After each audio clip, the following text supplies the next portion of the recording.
Periyar Maniammai Institute of Science and Technology, Tanjavur. RIAC ranked number 17 in India by IIRF. ஒரு கன்னி வெடியை உள்ள சொருகி வைத்துக்கப்பட்டிருக்குது எடப்பாடி பழனிசாமிக்கு. இப்ப விஜய்க்கு 15 சீட்டு பத்தல, ஆதவுக்கு மாமியார். இப்ப அந்த அம்மா என்ன பண்ணுவாங்க? அவங்க வியாபாரிகள் தாங்க. சரி, ஒரு 15 எம்எல்ஏக்களுக்கு 20 25 என்ன ரேட்டோ பேசி அதிமுக இருந்து உடைச்சி விஜயோட கொண்டு போய் சேர்த்து செய்வதற்கும் ஒரு வாய்ப்பு இருக்கு.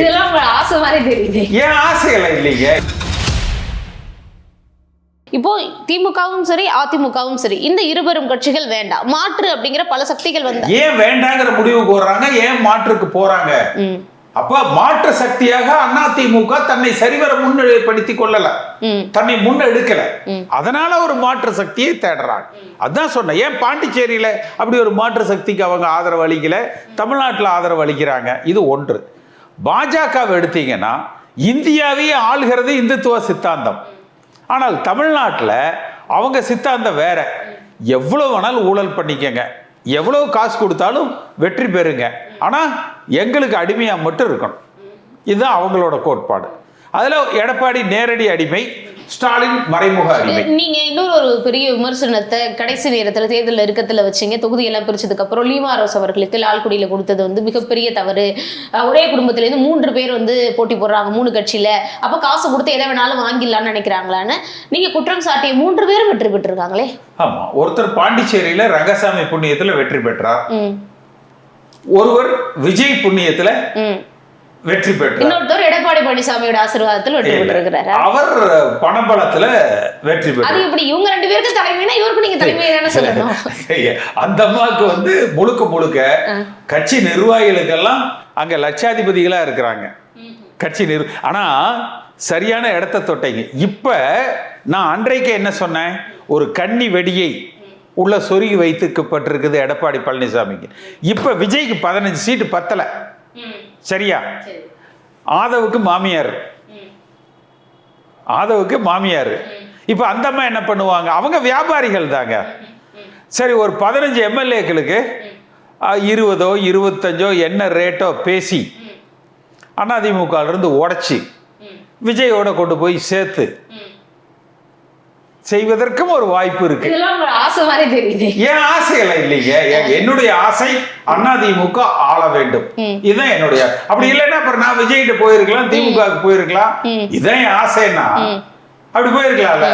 இப்போ வரைக்கும் நீங்க எம்ஜிஆர் அவர்கள் ஜெயலலிதா, இப்போ இந்த எடப்பாடி பழனிசாமிய கொஞ்சம் ஓரமா விளையாடுப்பான்னு சொல்லி விட்டுட்டு கட்சியை எம்ஜிஆர் வழியில் முன்னெடுக்கணும்.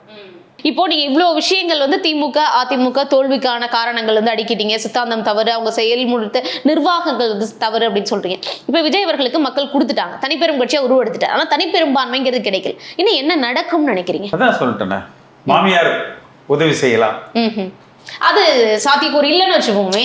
ஒரு ஆப்ஷன் நான் சொல்றது பல ஆப்ஷன்ல ஒரு ஆப்ஷன். சரி, இன்னொரு ஆப்ஷன் காங்கிரஸ் ஆதரிக்கலாம், பாட்டாளி மக்கள் கட்சி ஆதரிக்கலாம்.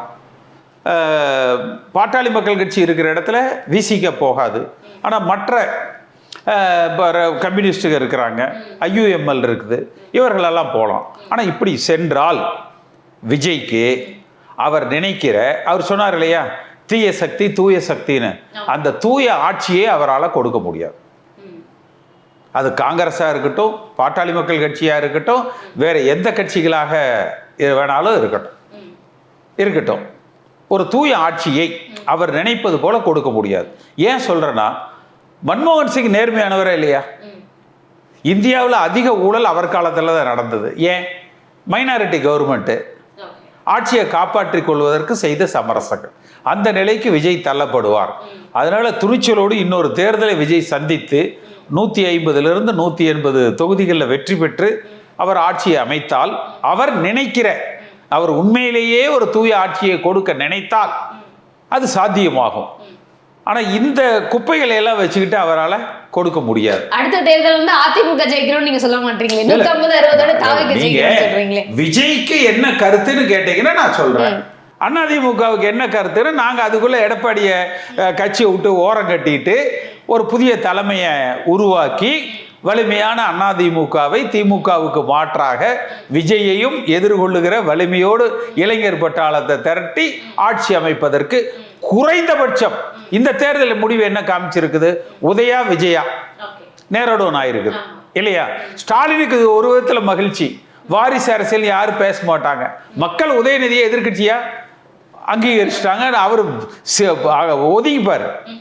உதயா விஜயா அப்படி போயிடும். அப்ப அதிமுக இந்த 2 பேரோடையும் போட்டி போட்டு வரணும், உயர்ந்து வரணும், வெற்றி பெறணும், அதை நோக்கி பயணிப்போம். இப்போ காங்கிரஸா இருக்கட்டும் பாமகவா இருக்கட்டும் 2 பேருமே ஆட்சியிலும் அதிகாரத்திலையும் பங்கு வேணும்னு குரல் கொடுத்தவர்கள் தான். அதுவும் பிரிஷ் ஜோடங்கிறவர்கள் இந்த தேர்தல் முடிவுக்கு முன்பே 1/26 பிறகு நாங்க ஆளுங்கட்சியாக இருப்போம் இல்லைன்னா எதிர்கட்சியாக இருப்போம் அப்படின்னு சொல்லியிருந்தாரு பாமக. ஆனா 2 பேருக்குமே ராஜ்யசபா சீட்டு கொடுத்திருக்காங்க. அது வந்து பெரிய அளவுக்கு எடுத்துக்க வேண்டாம். பாமக மாதிரியான கட்சிகள் 24லயும் அதை வந்து பெருசா கருதல. பாட்டாளி மக்கள் கட்சியை பொறுத்த வரைக்கும் மோடி அமித்ஷாவும் கை கொடுனா கொடுப்பாங்க, எடுத்துக்கோங்கன்னா எடுத்துப்பாங்க. பாட்டாளி மக்கள் கட்சியை பொறுத்த வரைக்கும். காங்கிரஸை பொறுத்த வரைக்கும் ஆட்சியில் பங்கு எடுக்கிற பொழுது அதை எந்த அளவுக்கு மத்திய அரசாங்கத்தில் இருப்பவர்கள் அந்த ஆட்சிக்கு உறுதுணையாக இருப்பார்கள். அதுவும் ஒரு கூட்டணி ஆட்சியாகவோ ஒரு மைனாரிட்டி அரசாங்கமாகவோ இருக்கிற பொழுது ஆளுநர் எந்த அளவுக்கு ஒத்துழைப்பு தருவார் என்பது ஒரு கேள்விக்குறி. இல்ல இப்போ நம்ம காங்கிரஸும் வந்துட்டோம், பாட்டாளி மக்கள் கட்சியும் வந்துட்டு இவர் 108 தான் இருக்கு. இன்னும் 10 அப்படின்னாலுமே வந்து இன்னும் சிபிஐ கரெக்டா 118 அப்படின்னு வருது. ஒரு சேஃப் லைன் கிடையாது தானே? அது எந்த சூழல்ல என்ன வேணாலும் நடக்க வாய்ப்பு இருக்கு. அதுதான் சொல்றேன். இந்த ரெண்டுமே அது போக 2 கம்யூனிஸ்ட் ஐயுஎம்எல் இதெல்லாம் நித்திய கண்டம் பூரண ஆயுசு தான். அதனால தமிழ்நாட்டுல இந்த ஆண்டு இறுதியில செப்டம்பர் அக்டோபர்ல இன்னொரு தேர்தல் கூட இருக்கலாம். விடுங்க, மக்கள் வளமா இருக்கட்டும். இப்ப ஒரு 25,000 கோடி புழங்கி இருக்கும் தமிழ்நாட்டு மக்கள்கிட்ட. மக்களும் வெளிப்படைஞ்சிட்டாங்க. காசு வாங்கலாம், ஆனா நம்ம விருப்பத்துக்கு தான் நாங்க ஓட்டு போடுவோம்னு காமிச்சிட்டாங்க. இன்னொரு 25,000 கோடி இறக்கட்டுமே. இவங்க எல்லாம் ஆளுக்கு 5 லட்சம் கோடி 10 லட்சம் கோடி அடிச்சு வச்சிருக்கிறது மக்கள்கிட்ட போய் சேரட்டும். இல்ல இப்படி தேர்தல் முடிவுகள்ல எதிர்பாராத முடிவு வந்ததோ அதே மாதிரி ஆட்சியிலையும் எதிர்பாராத வகையில கூட்டணிகள் அமைஞ்சு தக்க வச்சுட்டானா, ஒருவேளை அதிமுகவே முழு ஆதரவு கொடுத்துருச்சுன்னா? அதை விட ஆனா எடப்பாடி பழனிசாமி அதுல வல்லவர், உறவாடி கெடுப்பதில்ல. இதை விட ஒரு பெரிய ஆபத்து விஜய்க்கு வேற எதுவுமே இருக்க முடியாது. அதிமுக ஆதரவு கொடுக்கறது விஜய்க்கு ஆபத்தா? ஆமா, எடப்பாடி நீங்க 2 முதல்ல பிரிச்சுக்கோங்க. இந்த எடப்பாடி என்ற தனி மனிதன் வேற, அதிமுக என்கிற கட்சி வேற. கட்சி நல்ல கட்சி, ஆனால் எடப்பாடி சரியான நபர். நீங்க எடப்பாடி தொகுதியில் என்னங்க செஞ்சார்? அந்த ஆளு தவேகானுடைய அந்த வேட்பாளரை செட் பண்ணி வேட்புமனு ரிஜெக்ட் பண்ண வச்சு, அதுதானே அப்படித்தானே அவர் வந்து ஜெயிச்சார். அந்த போட்டியை தவிர்த்து தானே ஜெயிச்சாரு. இந்த ஆளை கொண்டு போய் அங்க உள்ள வச்சா அப்புறம் அதை எப்படி அந்த ஆட்சியை கொஞ்சம் கொஞ்சமா கபலீகரம் செய்வது? சசிகலா நிலை விஜய்க்கு வந்துடக்கூடாதுன்னு நம்ம எல்லாம் வேண்டிக்கலாம். ஒருவேளை அப்படி ஒரு ஆபத்து விஜய்க்கு வந்தால் ஆண்டவனால கூட அவரை காப்பாற்ற முடியாது. நீங்க சொல்றது பார்த்தா எடப்பாடி பழனிசாமி அவர்கள் தொகுதியில தாவேக இருந்திருந்தா அவரே வெற்றி பெற்றிருக்க மாட்டாருன்ற நான் சொல்றதுங்க. நீ முதல்ல இந்த எடப்பாடி பழனிசாமியோட கேம் பிளானே இதுதானுங்க. எல்லோரோடும் போட்டி போட்டு வெற்றி ஏற்றால் அவன் வெற்றி பெற்ற வீரன். போட்டியாளர்களை அப்புறப்படுத்திட்டு நான் வெற்றியாளர்னு சொன்னா அது யார் ஏத்துப்பாங்கன்னு கேட்கிறேன். இப்ப தாவேகா ஒருவேளை கொளத்தூர்ல ஸ்டாலினை வீழ்த்தின மாதிரி தாவேகா வேட்பாளர் வந்து ஏன் எடப்பாடி வீழ்த்திருக்க முடியாதா? அப்படி வெற்றி பெறலாம் நம்பிக்கை இருந்தா நீ ஏன் ஃபவுல் பிளே பண்ற? நேர்மையற்ற அரசியல்வாதி. தமிழ்நாட்டில் அனைத்து கட்சிகளாலும் புறக்கணிக்கப்பட வேண்டிய ஒரு அரசியல். இல்ல நீங்க சொல்ற கணக்கு எதன் அடிப்படையில் சொல்லி எப்படி நகர முடியும்? ஒருவேளை அதிமுக வந்து ஆதரவு கொடுக்குறாங்க, 2.5 ஆண்டு காலம் பிரிச்சுக்கிறாங்க, இல்ல முதல்வர் துணை முதல்வர்ங்கிற ஒரு கணக்கு வருதுன்னா என்ன கேம் பிளே பண்ணிடுவாரு எடப்பாடி? ஏன் விஜய் மேல இவ்வளவு கொலவெறின்னு எனக்கு தெரியல.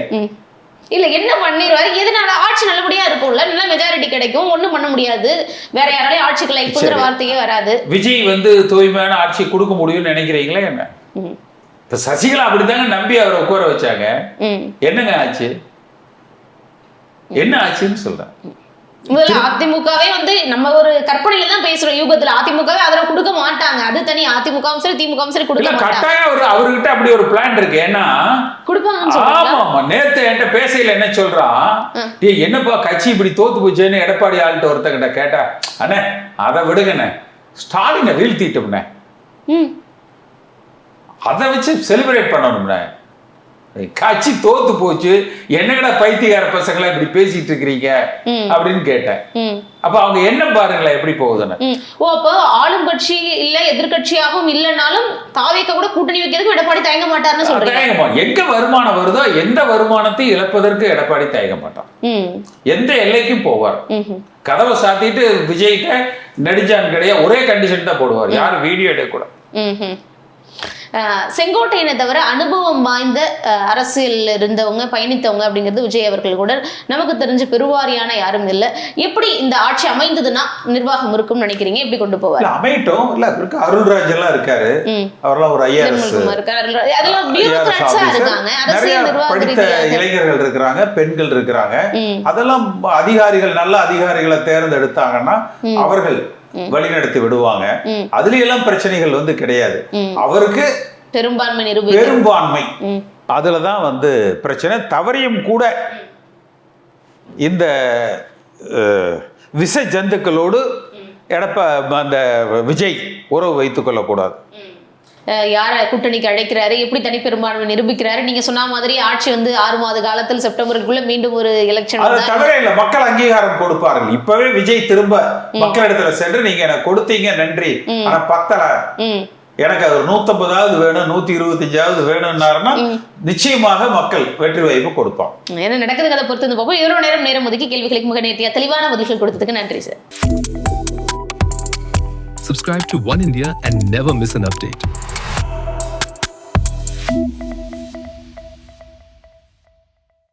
Periyar Maniammai Institute of Science and Technology, Tanjavur. Aerospace engineering with specialization in unmanned aerial vehicle.